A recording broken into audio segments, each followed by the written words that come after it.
Welcome to the Quip Corner. This video is one in the Book Corner series or editions or episodes. Call it whatever you choose. Today I'll be talking to the author of Marathon Wheeler. Join me and learn more about this author and their book.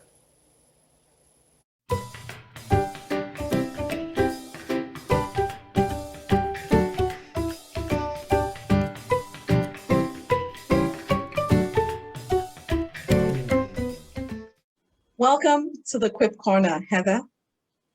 Thank you very much, Ada. Lovely to be with you. Yes. A couple people will watch this video and wonder who the guest in the Quip Corner's Book Corner is. So please introduce yourself to us. Well, my name's Heather Coombes, and you might be able to see that I'm in a wheelchair. I have cerebral palsy, and it's a condition that I've had since birth. It affects my neurological system, and my muscles are very tight, and I need to exercise quite regularly to keep my muscles in trim. I spend a lot of the time in the wheelchair, but I walk on a walking frame for exercise. But condition aside, I grew up after being born in India. My parents moved to Australia, back to Australia, and I went to an infant school, in an able-bodied infant school, and then able-bodied primary school until I had some major operations, and that required me to transition to a special school which didn't require as much moving around as would be required. Then I went to university and did behavioural sciences for a while. I've got my BA, and then after a long period of unemployment, and that's another story, I transitioned to librarianship, and I did a librarianship course, and then I worked with the Australian Council for Rehabilitation of Disabled as a librarian, and that was for about 5 years. And then after that, I did 3 years theological training in Sydney and became a Uniting Church minister. Okay. And after that, I became a chaplain to people with intellectual disabilities. Wow. And then came back to theological librarianship for a while, working in a training centre for Uniting Church ministers as a librarian, and then spent a lot of my working life, 20 years in fact, in aged care chaplaincy. Wow. Wow. And now I'm retired. Nice. And keep very occupied. Sounds like it. Okay. Well, thank you for introducing yourself. Definitely a thorough pleasure, having you in the Quip Corner. So we're here to talk about one of your books. Yes. Yes. Well, it's called Marathon Wheeler, Living with Physical Disability. And the first big part of the book is actually a memoir of what my life was like living with a disability, the support that I had with my family, Okay. and the various ups and downs of education, Yeah.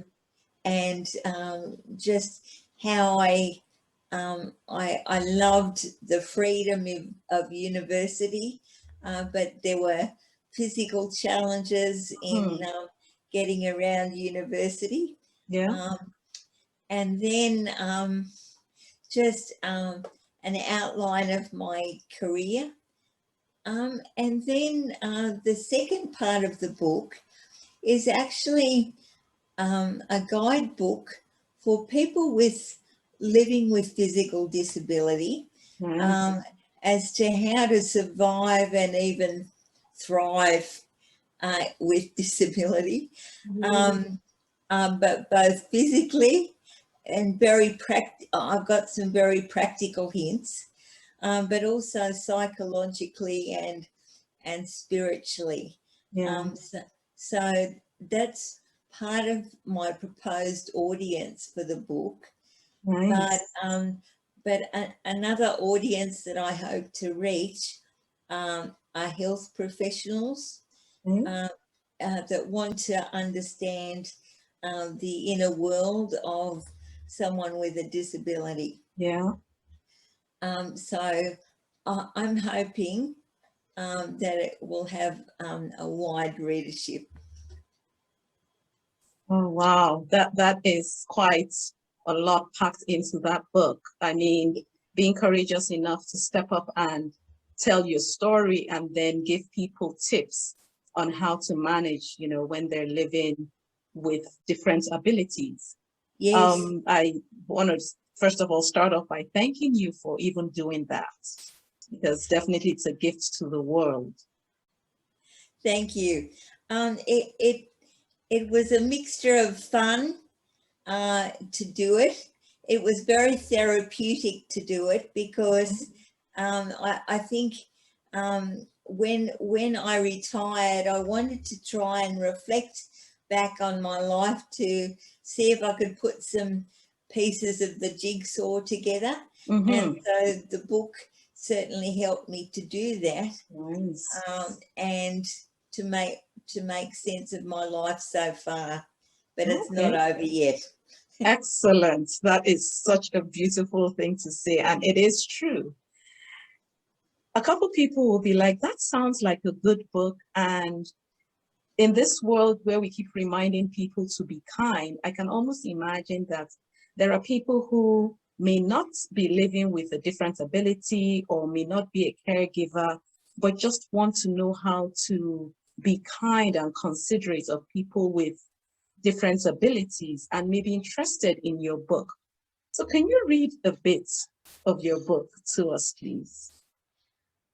Well, the piece that I've chosen comes from a section that talks about the importance of having a sense of humour with a disability, because a lot of the time things don't go right or according to plan, and I find that I've got to learn to laugh at myself Yeah. and laugh at the funny things that happen. And I want to tell you a story of something that happened a few years ago, and it was called The Tale of the Persistent Emu. Now, I don't know whether your readers would know what an emu is, but it's a A lot bit of like people do. a lot like an ostrich. Yeah, smaller one. Okay, Yeah. okay. And I'm just going to read now. While meandering around in my manual wheelchair on the path of a nearby Australian animal park with my family, I was suddenly aware of a mysterious presence creeping up behind me. It was not until it lurched to my right-hand side that I realised it was a big waddling bird with a scrawny neck and long legs. The emu holds pride of place in the Australian coat of arms, along with the kangaroo. But there was nothing majestic about him that day, though. He was he was fascinated by the sparkle of the silver wheelchair rims twirling around. His neck straightened up after the close inspection. His small head and big beady eyes looked intently into mine, beginning a staring competition. Oh, I did not know who would break the gaze first. The encounter was reminiscent of a gun duel, a showdown at high noon at the OK Corral. This national icon clearly had no idea of the subtleties of personal space. He was closer than close. I think my strangled scream scared him off, at least for the moment. By this stage, I did not know whether to be scared or amused. Suffice to say that I strongly encouraged my faithful wheelchair pusher to hot-foot it to the nearest ladies' toilet. After much panting, I tried to regain my composure by sitting on an available throne. My growing serenity was short-lived, however. Two big brown eyes, a pointy beak, and a long neck peered around the toilet door. Can't a gal get a moment's peace? I exploded with laughter. oh wow. Now that would have been quite the experience. Yes, and it takes a lot of humility, I think. For sure, for sure. Oh, wow. Thanks for sharing that. Thank you so much for sharing that. A couple people will be like, yeah, I saw her reading from her book, but I'd like to see what the cover looks like. Well, that's a bit of a story. I've got two versions of my book. Nice. This was the first version. This is the current one. It's exactly the same book. It simply has a different cover. That's helpful to know. We'll just add the information on where people can get copies of your book, and so they know that either cover is the same content. Yes, that's a good idea. Thank you. Okay. Marathon Wheeler. The title. The title. Well, because I've had a lifelong disability, I realised that my challenges are not going to magically go away. That it's going to be a lifelong haul. So that's where the marathon comes in. That, but when you're running a marathon, you're often observed by an arena of people around you. And some people might be cheering for you, and other people might be mystified by you. Other people might be uncomfortable, but you're surrounded by all these people. And so that's the marathon kind of thing. And Wheeler, simply because I spend most of my time in a wheelchair. Well, yes, that definitely makes sense. And, pulling it all together was definitely nicely put, I'd say. I mean, the title alone would attract people. So as we bring this to a close, what message do you have for your potential readers? Well, first of all, I want to encourage my fellow people with disability, that life with a disability might be hard, it might be challenging, it might test your ability to see things in a different way. Yeah. But with appropriate support and with Christian faith in my my example, Yeah. that you can learn to live life positively and productively with appropriate help. So that's one message.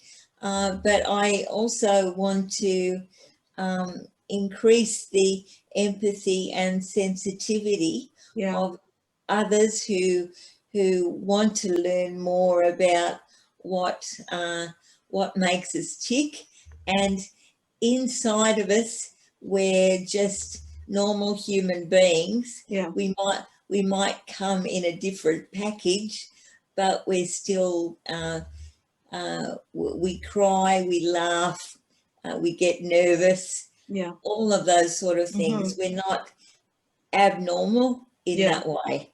No, definitely not. Well, thank you for that message. One more question before I let you go. How can people get copies of your book? Well, there's a number of different places. The first place is my own website. It's called Heather Coombes. That's Heather Coombes, COOMBES.net.